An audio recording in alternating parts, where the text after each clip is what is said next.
ദേവിയുടെ ഈ മനോഹരമായ വിഗ്രഹം കാണുമ്പോൾ തന്നെ നിങ്ങൾക്ക് മനസ്സിലായി കാണും നമ്മൾ എവിടെയാണ് പോകുന്നതെന്ന്. അതെ, നമ്മൾ പോകുന്നത് ചക്കുളത്ത് ഭഗവതി ക്ഷേത്രത്തിലാണ്. ഈ ക്ഷേത്രം സ്ഥിതി ചെയ്യുന്നത് ആലപ്പുഴ ജില്ലയിൽ നീരേറ്റുപുറം എന്ന സ്ഥലത്താണ്. തെക്ക് ഭാഗത്ത് പമ്പാ നദിയും വടക്ക് ഭാഗത്ത് മണിമലയാറും ഒഴുകുന്നു. അതുകൊണ്ട് തന്നെ പ്രകൃതി സൗന്ദര്യമുള്ള പ്രദേശത്താണ് ഈ ക്ഷേത്രം സ്ഥിതി ചെയ്യുന്നത്. നമ്മളിങ്ങനെ ക്ഷേത്രത്തിലേക്ക് പോകുമ്പോൾ കാണാം, ഒരു ആലിന് ചുവട്ടിലുള്ള വേരുകളിൽ ഒരുപാട് കുട്ടിയുടുപ്പുകളും തൊട്ടിലുകളും ഒക്കെ ഇങ്ങനെ തൂങ്ങിക്കിടക്കുന്നത് കാണാം. ശരിക്കും ഭയങ്കര ഒരു അട്രാക്റ്റീവായിട്ടുള്ള ഒരു സ്ഥലം തന്നെയാണ്. കാരണം ഇത് കാണുമ്പോഴേ നമുക്ക് മനസ്സിലാവും, കുട്ടികളില്ലാത്തവർ കുട്ടികളുണ്ടാകാൻ വേണ്ടി പ്രാർത്ഥിച്ച് കെട്ടിയതാണ് ഇവയൊക്കെ എന്ന്. നമുക്കിനി ഈ ക്ഷേത്രത്തിൻ്റെ ഐതിഹ്യത്തിലേക്ക് പോകാം. പണ്ട് കാലത്ത് ഇന്നത്തെ ചക്കുളത്ത് കാവ് സ്ഥിതി ചെയ്യുന്ന പ്രദേശം കാടും കുളങ്ങളും നിറഞ്ഞ വനപ്രദേശമായിരുന്നു എന്നാണ് ഐതിഹ്യം. അവിടെ ഒരു വേടൻ പതിവായി കാട്ടിൽ വിറക് ശേഖരിക്കാറുണ്ടായിരുന്നു. ഒരു ദിവസം കാട്ടിനുള്ളിൽ ഒരു പ്രത്യേക സ്ഥലത്ത് എത്തിയപ്പോൾ അവിടെ എന്തോ ദിവ്യമായ സാന്നിധ്യം ഉണ്ടെന്ന് വേടന് അനുഭവപ്പെട്ടു.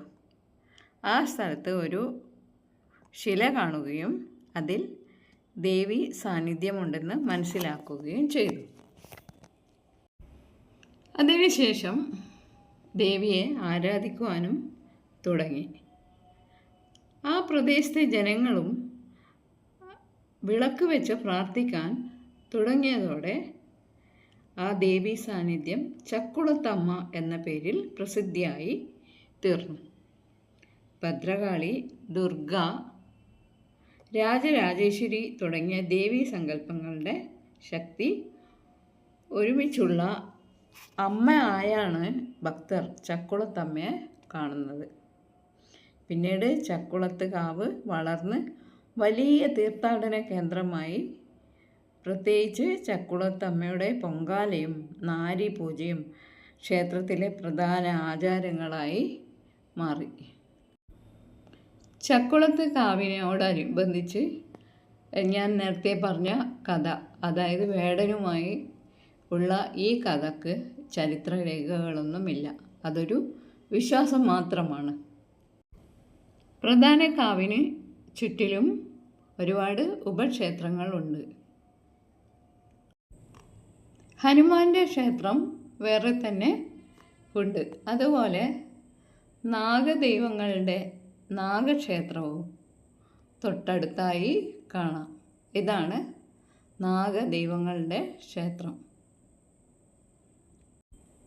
ചക്കുളത്ത് അമ്മയുടെ നട തുറക്കാൻ ആയിട്ടില്ല. അതുകൊണ്ട് നമ്മളെല്ലാവരും ചുറ്റിലുമുള്ള ചെറിയ ചെറിയ ക്ഷേത്രങ്ങളൊക്കെ സന്ദർശിച്ചു. നട തുറക്കാൻ വേണ്ടി കാത്തിരുന്നു. ചക്കുളത്ത് കാവിലെ ഏറ്റവും പ്രശസ്തമായ ഭക്തി ചടങ്ങുകളിൽ ഒന്നാണ് പൊങ്കാല. രണ്ടാമതായി നാരി പൂജ. ഇതിൻ്റെ അടിസ്ഥാന സങ്കല്പം സ്ത്രീയിൽ ദേവീ ചൈതന്യമുണ്ട് എന്നതാണ്. ചില കേരളീയ വിശ്വാസങ്ങളിൽ മധുരയിൽ നിന്ന് പുറപ്പെട്ട കണ്ണകി കേരളത്തിൽ എത്തിയെന്നും പിന്നീട് അവൾ ഭഗവതിയായി ആരാധിക്കപ്പെട്ടു എന്നും പറയപ്പെടുന്നു. ഈ ഐതിഹ്യ കഥകൾക്കൊന്നും ചരിത്രരേഖകളൊന്നുമില്ല. പിന്നെ ഇവിടെ മനോഹരമായ വലിയൊരു കുളമുണ്ട്.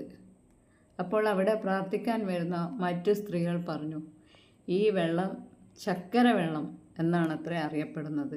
കാരണം ഇവിടുത്തെ വെള്ളത്തിന് മധുരം പോലുമുണ്ട് എന്നാണ് വിശ്വാസം.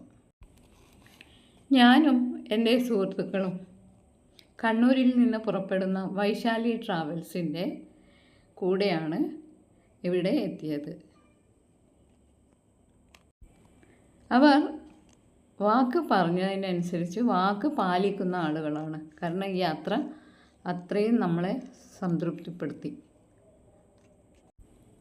ഒരുപക്ഷെ ഈ വൈശാലി ട്രാവൽസിൻ്റെ കൂടെ ഉള്ള ഈ യാത്രയിൽ നമ്മൾ ഒരുപാട് ക്ഷേത്രങ്ങളൊക്കെ കണ്ടു. ഒരുപക്ഷെ ഒറ്റയ്ക്ക് വരുന്നതാണെങ്കിൽ ഒരിക്കലും ഇത്രയും അമ്പലങ്ങളൊന്നും കാണാൻ പറ്റുമായിരുന്നില്ല. പിന്നെ ഇവിടെ 2 വലിയ ആനകളുടെ വലിയൊരു സ്റ്റാച്യു ഉണ്ട്. പക്ഷേ ഈ കാവിന്, ചക്കുളത്ത് കാവ് ശരിക്കും മനോഹരമാണ്. ഇവിടെ സ്ത്രീ ഭക്തന്മാരാണ് ഏറ്റവും കൂടുതൽ വരുന്നത്. ഒരുപക്ഷെ ഇവിടുത്തെ ദേവി ഒരു സ്ത്രീ ആയതുകൊണ്ടായിരിക്കാം.